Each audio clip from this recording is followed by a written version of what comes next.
नमस्कार विद्यार्थी मित्रांनो, 12वीचा रिझल्ट झाला, CETची आन्सर की पाहुणी झाली. आता CETचा रिझल्ट केव्हा लागेल, त्याचबरोबर ॲडमिशन प्रोसेस कधी सुरू होईल, राऊंड्स कधी असतील, ऑप्शन फॉर्म कधी भरावे लागतील, डॉक्युमेंट व्हेरिफिकेशन कधी असेल आणि कोणकोणते वेगवेगळे डॉक्युमेंट्स तुम्हाला ॲडमिशनसाठी लागणार आहेत, या संदर्भातला छोटासा व्हिडिओ तुमच्यासाठी मी आज बनवत आहे. सर्वप्रथम आपण बघूयात की कोणकोणते डॉक्युमेंट्स तुम्हाला लागणार आहेत, त्याचबरोबर कोणकोणत्या स्कॉलरशिप्स असतात ज्याची तयारी तुम्ही आत्तापासून केली पाहिजे आणि त्याचबरोबर जी प्रोसेस आहे ॲडमिशनची ती टेंटेटिव्हली कधी सुरू होईल आणि कॉलेज केव्हा सुरू होतील. तर या संदर्भातला हा व्हिडिओ मी तुमच्यासाठी बनवत आहे. सर्वप्रथम या व्हिडिओमध्ये सगळी इन्फॉर्मेशन देणं माझ्यासाठी एवढ्या कमी वेळामध्ये शक्य नाही आहे. त्याच्यामुळे एक KITच्या वतीने career opportunities in engineering and centralised admission process 2024 याच्यावरती एक सेमिनार ऑर्गनाईज केलेला आहे. तो केशवराव भोसले नाट्यगृह कोल्हापूर येथे 10 जून 2024 रोजी संध्याकाळी 4 वाजता आहे. हा तुम्ही जरूर अटेंड करा. याच्यामध्ये तुम्हाला इंजिनिअरिंग ब्रांचेस, इंजिनिअरिंगमध्ये असणारं करिअर, त्याच्यामध्ये असणाऱ्या वेगवेगळ्या ब्रांचेस, त्याच्यामध्ये असणाऱ्या ऑपॉर्च्युनिटीज, त्याचबरोबर कॉलेज चूज कसं करावं, ब्रँच चूज कशी करावी, जी कॅप प्रोसेस आहे ती प्रोसेस कशी असते, सीट टाईप, डिस्ट्रीब्युशन, अशा सगळ्या ज्या काय महत्त्वाच्या गोष्टी आहेत त्या तुम्हाला तिथे व्यवस्थित कळतील. त्याचबरोबर डॉक्युमेंटेशन, गव्हर्नमेंट स्कॉलरशिप्स आणि तुमच्या आणखीन ज्या काही शंका असतील त्या शंकांची निरसन आपण त्या कार्यक्रमामध्ये, त्या सेमिनारमध्ये करूयात. 10 जून 2024 4 वाजता. आता तुम्हाला लागणारे जे डॉक्युमेंट्स आहेत तोपर्यंत तुम्ही हे डॉक्युमेंट्स सगळे तयार करून ठेवावेत, जेणेकरून तुम्हाला नंतर ॲडमिशन प्रोसेसच्या वेळेस कोणतेही अडचण येणार नाही. बऱ्याच वेळेला असं होतं की CETचा रिझल्ट लागतो आणि मग पालकांची आणि मुलांची, विद्यार्थ्यांची धावपळ सुरू होते डॉक्युमेंटसाठी आणि ते वेळेवर डॉक्युमेंट्स मिळत नाहीत. त्यामुळे थोडक्यात मी तुम्हाला लागणारे डॉक्युमेंट्स इथे सांगतोय. जे लागणारे डॉक्युमेंट्स त्यातलं सगळ्यात पहिला जे आहे ते म्हणजे महाराष्ट्राची जी CET किंवा JEE तुम्ही दिलेली आहे त्याचं स्कोर कार्ड सगळ्या कॅटेगरीच्या विद्यार्थ्यांसाठी ते लागतील. त्यानंतर आहे 10वीचं मार्कशीट, 12वी मार्कशीट, त्यानंतर LC, transfer certificate other than Maharashtra असेल किंवा CBSE बोर्डमध्ये असेल तर त्यांचे ते ट्रान्सफर सर्टिफिकेट लागतं. अदरवाईज लिव्हिंग सर्टिफिकेट हे सफिशियंट आहे. त्याचबरोबर तुमचं age, nationality, domicile certificate or birth certificate हे सगळे डॉक्युमेंट्स सगळ्या कॅटेगरीच्या मुलांसाठी, ओपन असू देत, EW असू देत, SC ST असू देत, VJ DT OBC SBC सगळ्यांसाठी लागतात. त्याचबरोबर EWS मधून जे ॲडमिशन घेणारी मुलं आहेत EWS त्यांच्यासाठी जो पहिला लागतोय तो म्हणजे EWS परफॉर्मा 5 जो महाराष्ट्र स्टेटने दिलेला आहे आणि तो तुम्हाला जे मॅन्युअल आहे त्या मॅन्युअलमध्ये पण पाहायला मिळेल आणि तुम्हाला तहसील कार्यालयामध्ये तो पाहायला मिळेल. फक्त एक लक्षात घ्यायचं आहे, हा जो आहे तो महाराष्ट्र स्टेटचा लागेल आणि तो व्हॅलिड फॉर 2024-25 हे तुम्हाला लागेल. हे जे EWS मधून अप्लाय करतायत त्यांच्यासाठी हा दाखला लागेल, बाकीच्या कॅटेगरीच्या मुलांसाठी नाही लागणार आहे. त्यानंतर कास्ट सर्टिफिकेट हे ओपन आणि EWS सोडून SC ST VJ DT OBC SBC या सगळ्यांना कास्ट सर्टिफिकेट लागणार आहे. कास्ट व्हॅलिडिटी सर्टिफिकेट हे लागणार आहे. त्याचबरोबर नॉन क्रिमिलियर सर्टिफिकेट की जे 31 मार्च 2025 पर्यंत व्हॅलिड असेल हे VJ DT OBC आणि SBC या सर्व कॅटेगरीच्या मुलांसाठी लागणार आहेत. आणि मग तुमचे कलर फोटोज ॲडमिशनसाठी लागतील.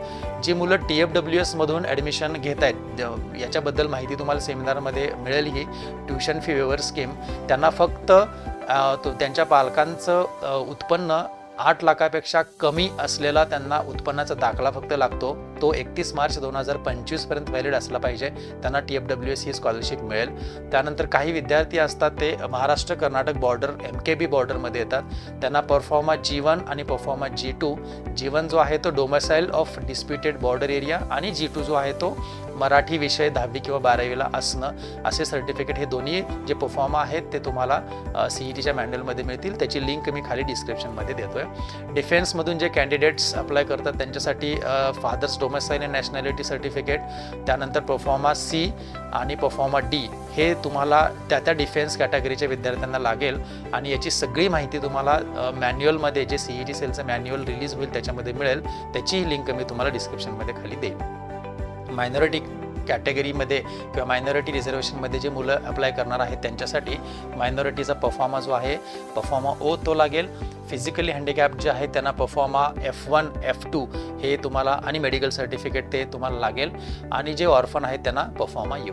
तर याची सगळी इन्फॉर्मेशन तुम्हाला आमच्या वेबसाईटवरतीही मिळेल. त्याचबरोबर खाली मी हे जे फ्लायर आहे ते तुम्हाला त्याची लिंक तुम्हाला खाली डिस्क्रिप्शनमध्ये देतोय. आता कोणकोणत्या स्कॉलरशिप्स असतात ज्या KIT मध्ये हे मिळतात आणि जे AICTE अप्रूव्ड इन्स्टिट्यूट्स आहेत त्या सगळ्या कॉलेजेसमध्ये तुम्हाला या स्कॉलरशिप्स मिळतील.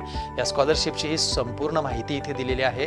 कोणकोणत्या असतात त्या मी वाचत बसत नाही आहे, परंतु जे लागणारे डॉक्युमेंट्स आहेत हेही आत्ता आपण डिस्कस केलेलं आहे. स्कोअर कार्ड 10वी 12वीचं, तुमचं मार्कशीट, LC शाळा सोडल्याचा दाखला, नॅशनॅलिटी डोमेसाईल सर्टिफिकेट, त्यानंतर उत्पन्नाचा दाखला आणि मायग्रेशन सर्टिफिकेट जर असेल तर, आणि फोटोज.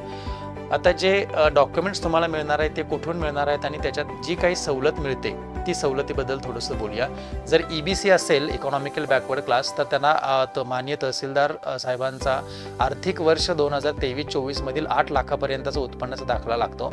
अशा विद्यार्थ्यांना 50% कन्सेशन फीमध्ये मिळते. म्हणजे KITची फी 1 लाख रुपये आहे. EBCच्या मुलांसाठी ती फी असणार आहे फक्त 50 ते 55,000 रुपये. तुम्हाला फक्त तहसीलदारांचा उत्पन्नाचा दाखला तिथे द्यावा लागेल. दुसरा EWS तसंच, परंतु तुम्हाला EWS महाराष्ट्र शासनाचं सर्टिफिकेट लागेल आणि त्याच्यानुसार सुद्धा 50% शैक्षणिक तुम्हाला शुल्क माफ, 50% फी माफ होईल.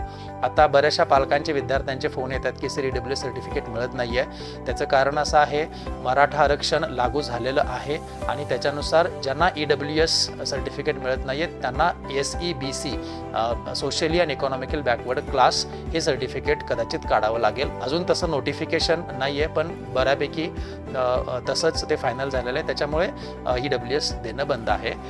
त्यानंतर जे SC STची मुलं आहेत त्यांना तुमचं कास्ट सर्टिफिकेट आणि कास्ट व्हॅलिडिटी सर्टिफिकेट जर असेल तर तुम्हाला 100% फीमध्ये कन्सेशन दिलं जातं. साधारण 1500 ते 2000 2500 फक्त फी SC आणि STच्या मुलांसाठी KIT आहे.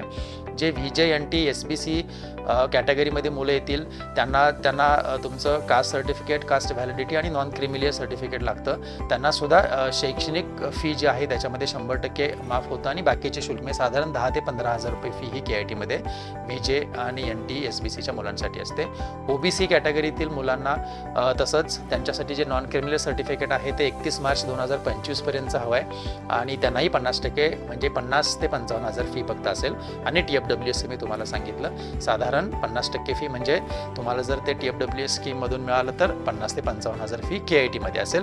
असं प्रत्येक कॉलेजमध्ये तुम्ही त्यांच्या प्रत्येक कॉलेज ज्या कॉलेजला तुम्ही ॲडमिशन घ्यायचा विचार करताय त्यांच्या वेबसाईटवरती गेला तर तुम्हाला त्यांचं फी स्ट्रक्चर कळेल आणि हे कॅटेगरी वाईज तुम्हाला इन्फॉर्मेशन मिळेल. फक्त एक लक्षात ठेवा, तुम्हाला जे काही डॉक्युमेंट्स आहेत ते डॉक्युमेंट्स सगळे तुमच्या हातात हवेच आहेत. तुम्ही ॲडमिशन घेत असताना, रजिस्ट्रेशन करत असताना, ऑप्शन फॉर्म भरत असताना कॅटेगरीच्या मुलांचं टोकन चालू शकतं, परंतु ज्या दिवशी तुम्ही ॲडमिशन घेणार आहात त्या दिवशी सगळे ओरिजिनल डॉक्युमेंट्स हवेच असतात.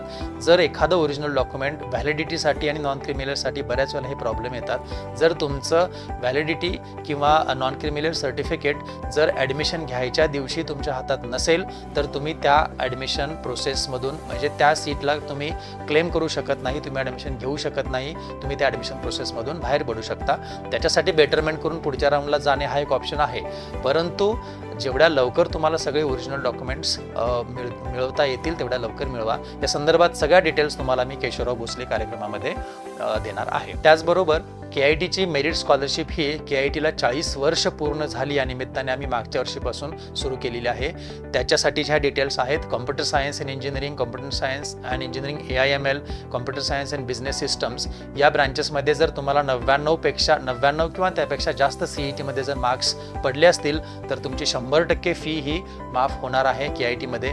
त्याचबरोबर mechanical, electronics and telecommunication, electrical engineering या ब्रांचमध्ये असेल 95 किंवा त्यापेक्षा जास्त मार्क्स तुम्हाला पडले असतील तर तुमची संपूर्ण फी, कोणत्याही कॅटेगरीमधली मुलं असू देत, संपूर्ण फी माफ होणार आहे. त्याच्या थोड्याशा टर्म्स अँड कंडिशन्स आहेत, त्या खाली आहेत, मी एक्सप्लेन करेन आणि फ्लायर मी तुमच्याशी डिस्क्रिप्शनमध्ये शेअर करणार आहे. त्याचबरोबर सिव्हिल इंजिनिअरिंग, सिव्हिल एन्व्हायरमेंटल आणि बायोटेक्नॉलॉजी या ब्रँचमध्ये जर तुम्ही ॲडमिशन घेतलं आणि 94पेक्षा जास्त मार्क्स असेल तर तुम्हाला 100% फी माफी होणार आहे. त्याच्या टर्म्स अँड कंडिशन्स मी इथे खाली दिलेले आहेत. हे फ्लायर मी शेअर करतोय, तुम्ही ते बघू शकताय. आणि प्रत्येक ब्रांचमध्ये नंबर ऑफ स्कॉलरशिप्स म्हणजे कम्प्युटर सायन्स आणि इंजिनिअरिंगमध्ये 10 मुलांना आम्ही जर 99पेक्षा जास्त मार्क्स असणारी 10 पर्यंत मुलं आली तर त्या सगळ्यांनाही फी माफी होणार आहे. याचीही माहिती तुम्हाला आम्ही त्या कार्यक्रमामध्ये देऊ. आता राहतोय महत्त्वाचा पुढचा मुद्दा की सर आता पुढे नक्की काय असेल, प्रोसेस काय असेल आणि केव्हा काय होईल. तरी थोडंसं इम्पॉर्टंट इव्हेंटचं कंपॅरिझन मी केलेलं आहे. तुम्ही जर बघितलं तर 2023 साली तुमची HSC एक्झाम 21 फेब्रुवारी ते 20 मार्चमध्ये झाली. 24ला ऑलमोस्ट त्याच डेटला झालेली आहे. HSCचा रिझल्ट पण 12वीचा 25 मेला लागला मागच्या वर्षी, यावर्षी तो 21 मेला लागला आहे. CET एक्झाम 9 ते 20 मेमध्ये होती 2023ला. 2024ला ती 22 एप्रिल ते 17 मेपर्यंत संपलेली आहे. CETचा रिझल्ट 12 जूनला मागच्या वर्षी लागला होता, तो आता 10 जूनला यावर्षी लागेल. म्हणजे असंच दिसतंय की जी मागच्या वर्षीची ज्या काही इव्हेंट्स होते, जे काही ॲक्टिव्हिटीज होत्या त्या तशाच फॉलो केल्या जातील. 12 जूनला तुमचा CETचा रिझल्ट लागेल. त्यानंतरची महत्त्वाची स्टेप असणार आहे ती म्हणजे कॅपसाठी रजिस्ट्रेशन करणं. ते कॅप रजिस्ट्रेशन तुम्हाला 24 जून ते 10 जुलै हे मागच्या वर्षी होतं. साधारण त्याच पिरियडमध्ये हे असेल.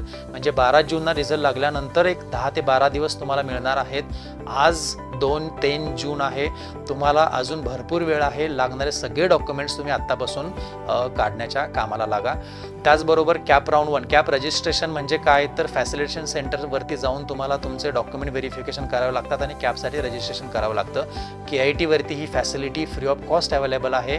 त्या वेळेला तुम्ही येऊन तुमचे डॉक्युमेंट व्हेरिफिकेशन करू शकता आणि तुम्हाला ऑथराइज्ड फॅसिलिटेशन सेंटर किंवा स्क्रुटनी सेंटर जे KIT आहे तिथून तुम्हाला ते स्टॅम्प वगैरे मिळतील. याच्यासाठी कसलेही चार्जेस KIT तुमच्याकडून घेणार नाही आहे. तुम्ही KITवरती येऊ शकता. ही सगळी इन्फॉर्मेशन स्टेप बाय स्टेप तुम्हाला आम्ही देत जाऊ. आमचे व्हॉट्सअपचे ग्रुप्स आहेत, त्या ग्रुपला तुम्ही जॉईन व्हा. त्याचबरोबर यूट्यूबच्या माध्यमातून हे सगळी इन्फॉर्मेशन मी तुमच्यापर्यंत पोचवेन. कॅप राऊंड 1 हा 20 ते 28 जुलै असेल, ज्याच्यामध्ये तुम्हाला ऑप्शन फॉर्म भरावे लागतील आणि मग जे काही तुम्हाला ऑप्शन अलॉट होतील तिथे जाऊन रिपोर्टिंग करावं लागेल. कॅप राऊंड 2 30 जुलै ते 6 ऑगस्ट आणि कॅप राऊंड 3 8 ऑगस्ट ते 16 ऑगस्ट. हे टेंटेटिव्ह मागच्या वर्षीचं शेड्यूल होतं. आजपर्यंत झालेल्या ॲक्टिव्हिटीजमध्ये 2024मध्ये पण असंच होईल असं दिसतंय. त्यामुळे याच्या संदर्भातल्या अपडेट्स तुम्हाला मी वेळोवेळी यूट्यूबच्या आमच्या या चॅनलच्या माध्यमातून तसेच व्हॉट्सअपच्या ग्रुपच्या माध्यमातून तुम्हाला देईन. So thank you very much. Subscribe to our YouTube channel to get all the updates. सगळे अपडेट्स तुम्हाला या चॅनलवरती मिळत राहतील. त्यामुळे सबस्क्राईब करा, नोटिफिकेशन ऑन करा आणि व्हॉट्सअपच्या ग्रुपची लिंक ही मी तुम्हाला खाली डिस्क्रिप्शनमध्ये देतोय, ती जॉईन करा. So see you on 10th June in a seminar on career opportunities at Keshavarao Bhosle Natyagriha at 4 PM. Thank you so much.